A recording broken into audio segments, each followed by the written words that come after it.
கடவுள் தான் இந்த உருவமா இருக்கு. நமக்கு அடிப்படையா இந்த உடலாய் நம்ம உடம்ப தூக்கிட்டு வந்து வச்சு வாழ வச்சு கடைசி வரைக்கும் நம்ம கண் மூலமா, காது மூலமா, வாய் மூலமா, நம்ம புலன்கள் மூலமா எதை உணர்ந்து அனுபவிக்கிறோமோ, சுவையுணர்வு வாயால, மனம் வாசம் மூக்கால, காட்சி அழகு கண்ணால, காது இசை ஆட்டம் காதால், உடல் அது தொடு உணர்வுன்னு சொல்லுவோம். அது அது அது எல்லா விதத்துக்கும் தொடு உணர்வு தான். ஏன்னா கண்ணு பார்த்தீங்கன்னா கண்ணு மட்டும் வேலை செய்யும் போது அது உடல் புலமா வேலை செய்யும்.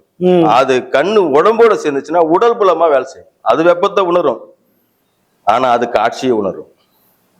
மூக்கு வாசத்தை உணரும், ஆனா வெப்ப சூட்டை மூக்கு உணரும். வாய் சுவையை உணரும், சூட்டையும் குளிர்ச்சியும் உணரும். வெப்பத்தை உறுப்புகளா எல்லா உடலா சேர்ந்தும் உணரும். இந்த உறுப்புகள் தனித்துவமா இருக்கு, அதனுடைய தனித்துவத்தை எல்லாம் சேர்ந்து உணர்த்தி உணர்த்தி உணர்த்தி கடவுளை நாம எப்பவுமே வழிபாடுன்றது இல்லை, இந்த வாழ்க்கையே வழிபாடுதான். நாம் அதை இயல்பா செஞ்சுக்கிட்டே இருக்கிறோம். ஏன்னா இது வரைக்கும் நம்மளுக்கு கடவுள் எதுன்னு தெரியல. அதனால தேடி போய் ஓடி போய் ஏறி இறங்கி உட்காந்து அழுது தொழுது நாம செஞ்சு நம்ம செய்கையே நம்ம மனதை கடவுள் தெரியாததால இந்த வேலை.